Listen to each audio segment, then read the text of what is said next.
And we come back to what we had. The first thing that we said today is that you have the cosmos, the limbs, the earth, and then in between the plant or the heart of the human being. And you cannot move your limbs without having a direction from the head.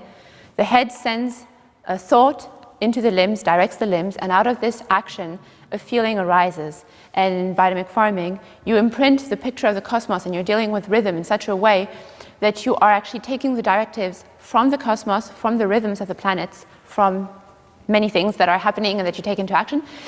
And that is your entryway upon touching the earth. Otherwise, you cannot touch the earth. Otherwise, as a human being, as I'm tiny compared to a field. What can I possibly do? I need the cosmos to be able to touch the earth.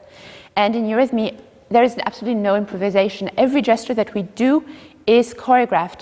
Every gesture that we have in space is choreographed. Every gesture that we do comes from somewhere.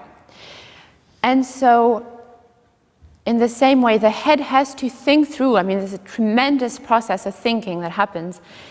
Then that goes down into the limbs and allows for a feeling to arise. Just like in biodynamic farming, the cosmos is taken into account so that you can touch the earth. And the plant arises out of that interaction. Maybe the last thing I want to do today, very quickly, 2 words. We don't have time to go through the exercise, but basically you could say that if you study the laws of quantity, of Euclidean geometry, you consider the fact that if you have, for example, a center, a circle, and you grow that quantitatively speaking, you will have a circle that's always bigger and bigger. You hold on to your center, you grow the periphery, and so you create an infinity that actually never stops growing. Infinity in Euclidean geometry is infinite. It has no end. But that is, you could say, related to the first kingdom, to the kingdom of the rocks and minerals. But if you take the laws of the second kingdom, of the plant kingdom, which are the laws of transformation, and a plant is all about how it transforms from seed, through leaves, through to a flower, to the seed. So if you take then the laws of transformation and projective geometry, then what you do is that you're actually going to hold on to your periphery and move your center. And if a center is moved to the plane at infinity, what you're left holding on to is a straight line. So a straight line is the periphery of a circle whose center lies at the plane at infinity. And it's incredibly touching, and it's not something I've read anywhere. This is really my own research in the past few years. I've found indications here and there, but I haven't read it. And for me, it just really placed eurythmy as an incredible art. Because in eurythmy, the head doesn't move. And it's the whole cosmos comes down into the head and rests there.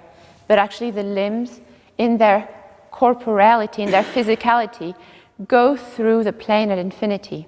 So that any movement that you are doing with your limbs actually is going through infinity. And that's why if I have a gesture that goes to the right, I can find it coming back to the left.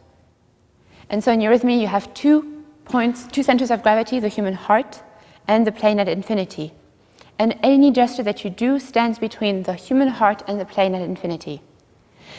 I did a lot of ballet growing up, and I'm tall, so it was really awkward for me to find my balance.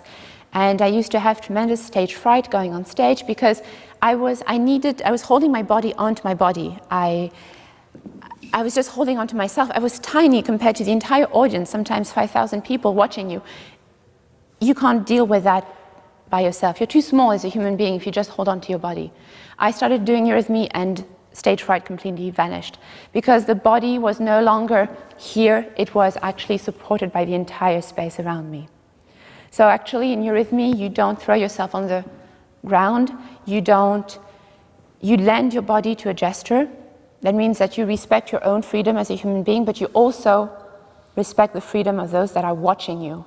You do not throw yourself onto the audience, you really respect the freedom of those that are watching you, saying, I stand here, there's a movement around me, you're invited to partake in it. And the reason we have eurythmy tonight is because we are not in a vineyard. We cannot go outside. We cannot look at a plant. We cannot have access to the qualities that you have when you are in a field. So as an exercise, and perhaps that will very close the evening here, can you sit in your chair and you have your vertical collarbone and then the space, the enclosed space of the rib cage? And can you just pay attention to your heart? And what quality do you have when you watch eurythmy? What effect does eurythmy have upon the person watching it? And we're not doing a literal translation, but perhaps this will give you a qualitative feeling, qualitative sense for what the gesture, what the preps have, what type of a gesture they have of a feeling for the earth. Does that make sense? As eurythmy acts upon you, perhaps you can have a feeling, a qualitative feeling for how the biodynamic preps act on the earth. And we are in a school setting, we are not in a field. Therefore, we have to get to the experience itself, to the quality of the experience differently. And still at the same time be speaking about BD farming, because that's why we're here. And that's the point of the conference.